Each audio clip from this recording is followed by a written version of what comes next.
please consider supporting the not-so-great Fawful's Minion on Patreon for just $1 a month. Link down in the description.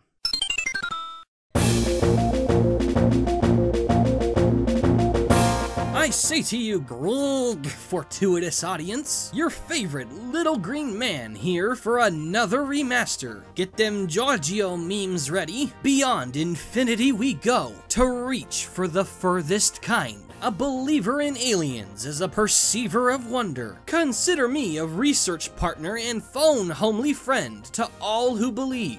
I'm right there with you. Any self-respecting speck on the face of this great big universe has gotta ponder the reality of other complex beings lost on the other end. Do we fear them, embrace them, or weep for them? The beholder chooses all, except the order of this list. That's kinda my thing. Same rules as my original video. They can't be human, they must come from or be heavily linked to space. Oh, and if they're based on real-world animals, they can only qualify if they're the sole member of their species in-game. Basically my way of saying no fox. That's a little too easy. Finally, both sole individuals and entire races are eligible. Just singular races, mind you. I'm drawing the line at multi-species factions. Sorry, Covenant. Thy dominators of puny earthling imagination, welcome to my frontier. Lift off! Life really isn't what you expect half the time. When the bitch give you lemons, make fucking I don't know, whatever the paper out of the hat says. Example, who in the holy hell could predict clowns becoming an icon of modern horror? Crazy people, obviously. I'll give aliens the benefit of the doubt. They probably weren't originally linked with horror, more like intrigue. But now,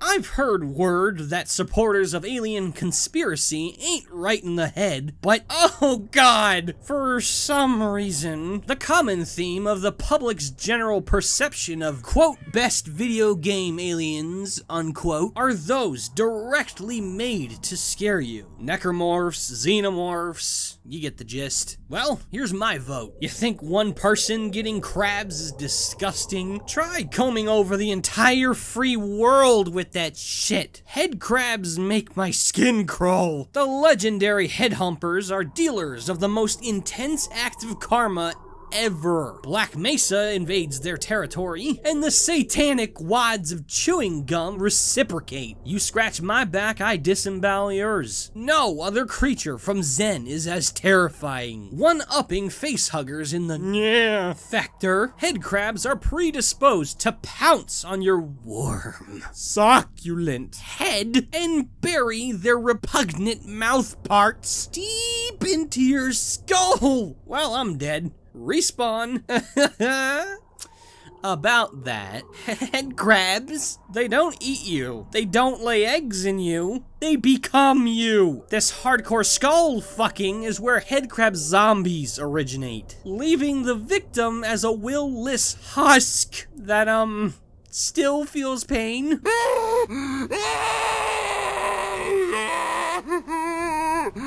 Okay, that's enough life for one day. What the literal fuck? You know, you didn't even need the fast and poison variants. A gruesome modernization of Invasion of the Body Snatchers on its own is enough to shatter the nerves. A mix of classic horror sci-fi and contemporary bloodshed. Good Lord, Valve. Any species that judges faster than they can run shouldn't be shocked to see themselves so unwelcome for an interstellar meet and greet. Maybe it is our generally cold vision of the alien that repels them so well. That's heartbreaking if it's true. So many assume they're ugly, pale monsters hell-bent on vaporizing all. Huh, maybe we've just been looking in a mirror. Okay, Sega, I've heard of licking froggies to see the funky colors, but fusing with chibi space squids? Yeah, Sounds like you were seeing more than just colors. Ever since E.T., the idea of a cute, oh, he's so cute, friendly space baby was just too perfect. It took a platter of red and black meatheads with steamed vegetables for the hex behind the hedgehog to follow suit, but late's a shit ton better than never. The Wisps are among the most likable alien races I've ever seen. Sonic Color's premier gameplay attractions take the shape of cutesy Technicolor squids imbued with unreal power. Our blue boys' most adorable friends yet are also some of the strongest. Fueled by mysterious hyper-go-on energy, each ray of the Wisp rainbow bestows Sonic with progressive, not you, interesting, also not you, ways to play. After so many years of using serviceable, charm-starved power-ups, I can't begin to tell you how refreshing this is. Very few games have made their power-ups as charming as post-2010 Sonic. Oh sure, zigzagging about as a cyan laser beam, shredding through dirt as a luminous yellow drill, and lunchtime with edgy reboot Pac-Man is all hunky-dory. But isn't it great to see your go-to level aid so rich with identity and charm? Look, you already had me at cute little space squids. Then you go ahead and bathe them in Crayola brand radiation, and here I am with a melted heart and anorexic wallet. There's no fooling me, Eggman. We all know you just want to buy them all. Get in line, you hairy omelet. It takes a big chunk of nerve to assume you're always right. But all you need is one follow-up question to remind you how little size matters. What if you're wrong? I pledge an open mind to the prospect of alien life, but what if it means nothing? What if they are all monsters? Then we're fucked. Hey kids, it's snack time with Fawful's Minion. You can see here I'm enjoying some tasty soup rice. Sorry, can't share. It's not very big. It would appear that even the comfort zones can leave me biting off more than I can chew. How does one describe the Shroobs? Very uncomfortably, as even the gargantuan Mario and Luigi fanboy that is I find this pill a fucking bitch to swallow. I can't believe what they did here. Would you ever imagine one of the most savage, cruelest illustrations of the classic hostile alien in modern memory to be the focal threat of a goddamn Mario game? Let me think. No! You're expecting some fancy deep motives, aren't you?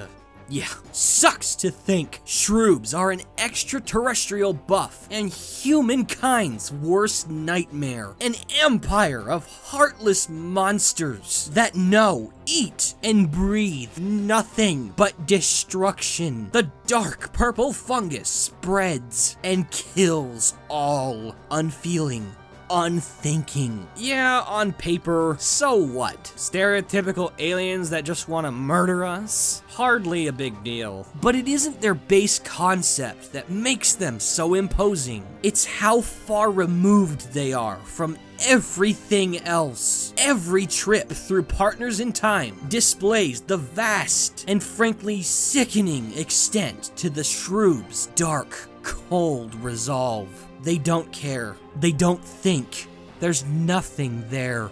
That is true madness. I wouldn't blame anybody for thinking it's a lazy route. Just copy-paste one mindless killing machine and you're golden. But just think. This could be our future. Stop beaming back, people. I don't want to die.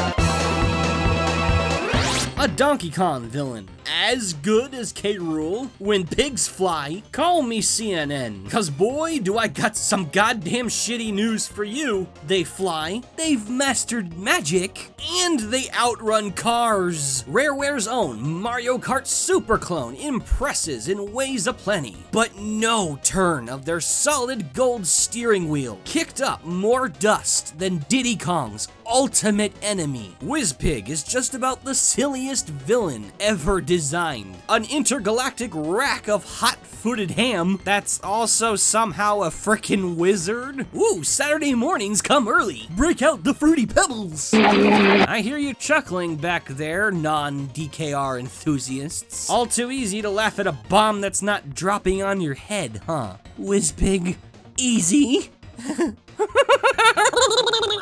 As what I theorize as Pigma's abusive older brother, the photo-finishing tyrant of future Funland played the starring role in every N64 owner's darkest nightmare. One of the cruelest Nintendo bosses to ever live. Everything about the first race with this bewitched bacon strip is designed to impose. No balloons, flooded racetrack, and an overpowering atmosphere. He's so fast, so damn advantaged. He literally forces players to learn the secret boost technique or master the game with the top speed classes. It's the only way. God damn! But an infamous battle and the best evil laugh I've ever heard are only half the deal. The tipping point arises when you realize why this hellhog is here. Wizpig is unique among today's extraterrestrials in that he does what he does for one reason, and one reason only.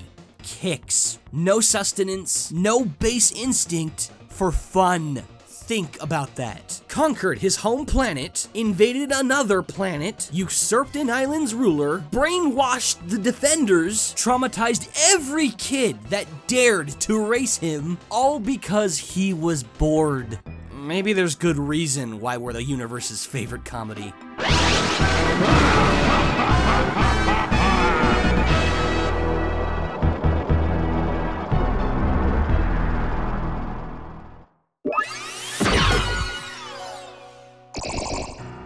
All for one, one for all, may speak for more than just the surface. Our intrinsic interest in the life we can never meet might just be our own way of pursuing wholeness. Even among our kind, we're lonely and wonder if the rest of us is still out there. It's a good question, doomed to stay a question, but mad respect for anybody that still goes looking. Good man, Cat Ratchet.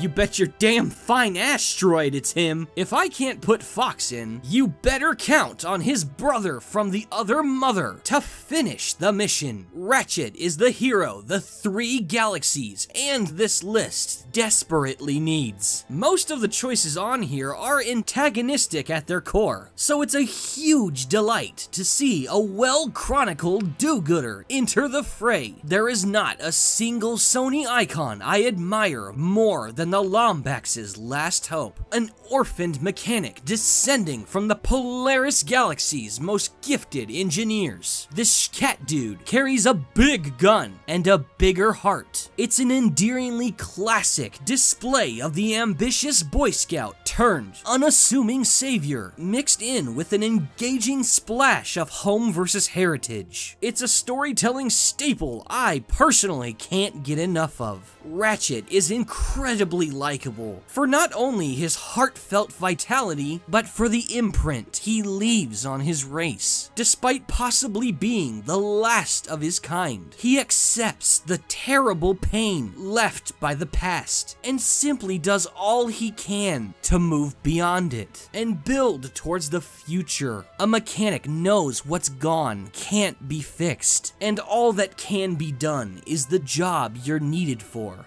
It takes a lot of strength to see the truth in that. Ratchet only has himself to prove to, and his path to do just that made him the bane of every villain stupid enough to threaten the peace. He may not have seen his own people, but everyone has seen him. One small step for Lombax's kind, one giant leap for the universe. I may not be fully on board with a straight-up reliance on cliches. I mean, how many times can a character die without actually dying before it gets retarded? Even 0's pretty generous. But when it's quite clear you're in it for the fun, man, you make it pretty hard to get mad. Having a good time is what everyone ought to be focusing down. All I can say is, set phasers to LOL.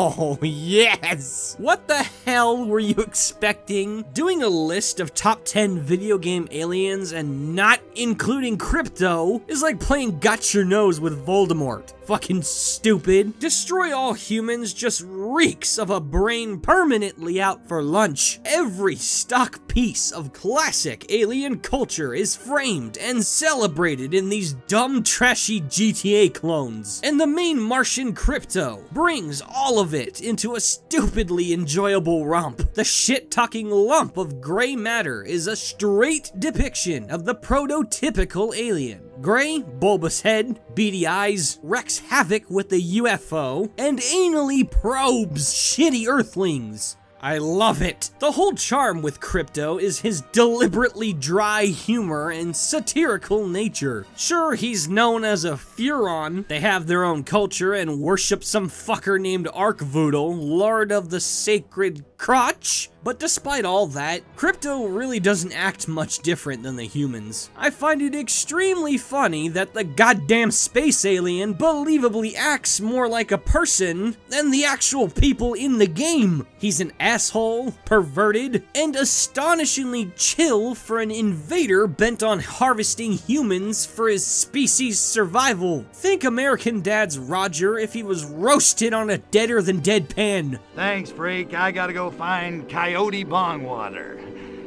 I can't believe I just said that. Have I mentioned I love these games? Oh, and he kinda destroys humans. Like all of them, a lot of these entries tend to pick at your brain, but one that doesn't give an unidentified flying fuck about all that, you know, we could use that. Ever stop to think that fantasizing about aliens may actually be good for us? Leave it to me to slow cook my own psyche in a crackpot, but maybe our tendency of dressing the Astro Bastards up as terrifying monsters is a long-term coping tactic. After all, visualizing your fears before they arrive can only mean better preparation, right? Yep, now we can last 5 more seconds. The classic. Any staple of modern entertainment's gotta thank their lucky stars the audience eats up iconic value. Way tastier than eating my brains, Mademoiselle Noggin Nibbler.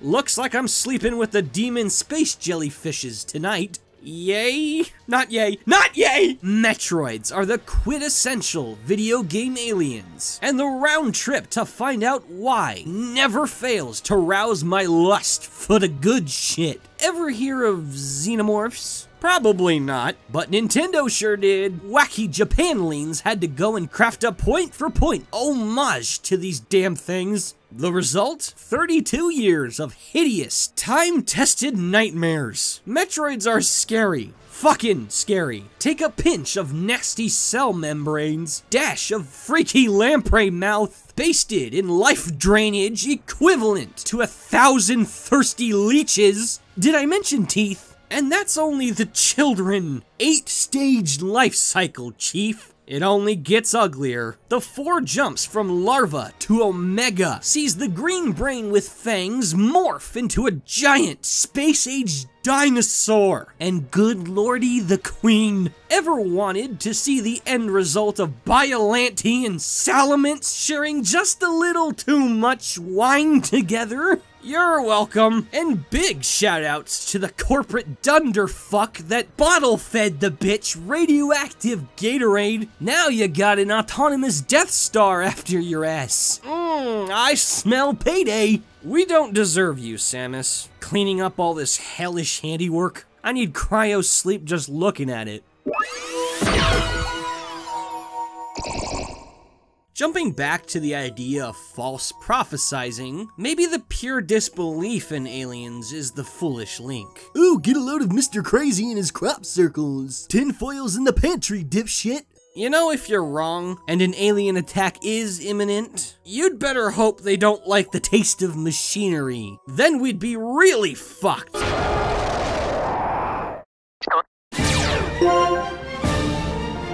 Alien mumbo-jumbo's a lot more fun when you play pretend in the shadow of safety, wouldn't you say? I'm cool with dogs eating homework, but I don't know about Terminator gnats eating my existence. Third time talking about Star Fox's revolting biomech hive mind, and I still don't think that's entirely enough. Because in regards to species as a whole, the Aporoids are my favorite alien race. In games, in movies, in everything. What are essentially the original cybugs, Aporoids have raised more hell in Lilat than even Andross. Similar to the Shroobs, these crazed, creepy crawlies rule under a fierce monarchy, slaves to all-encompassing cataclysm. Contrary to them, though, is their disturbing intellect and desire for universal absorption. Their complex biology allow for flawless assimilation of both living things and technology, adding organic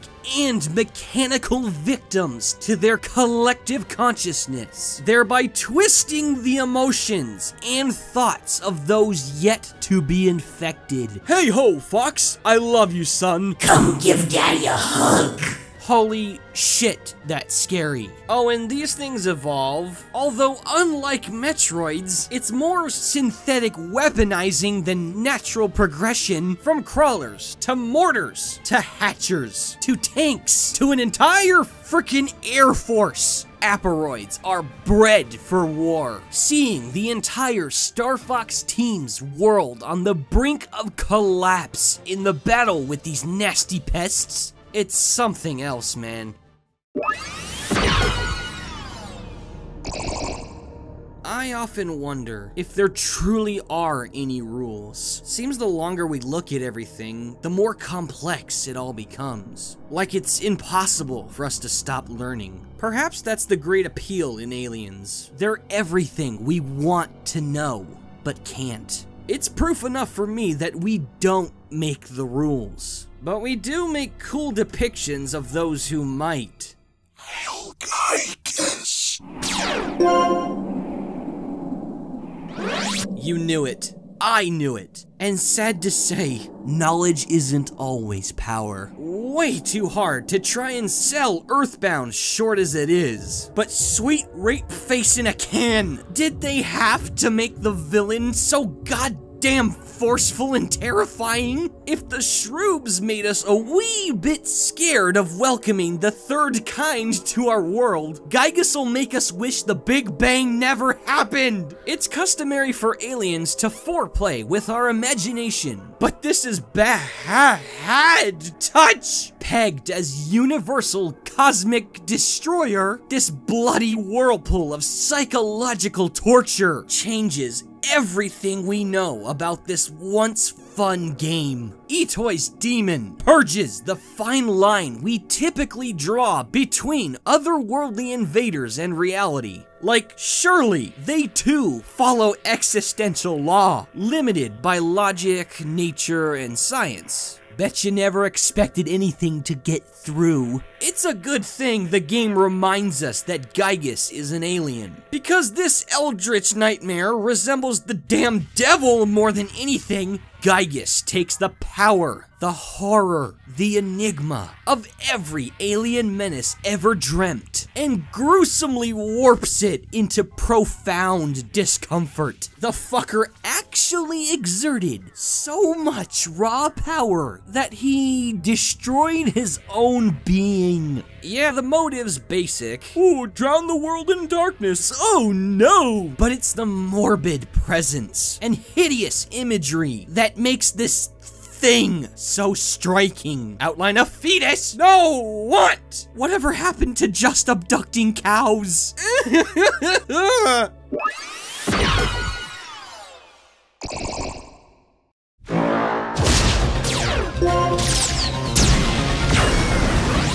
It's not often a single being puts your entire knowledge of what you love into question, but any moment of the sort is worth its weight in fascination. Deoxys is an incredible mass of imagination. Not many Pokemon are directly associated with the realm of space to begin with. So when this freaky wad of double helix tentacles stormed the Gen 3 scene, it was a big deal. Like, what the hell is that thing? 15 years later, the fandom is now quite accustomed to interdimensional visitors. But that question has yet to age. What the hell is that thing? The multiformed myth from Hoenn is still a huge mystery. Unlike other extra-dimensional mons like the Ultra Beast and Creation Trio, Deoxys has no known origin or role in legend. It's a creepy cosmic anomaly, unlike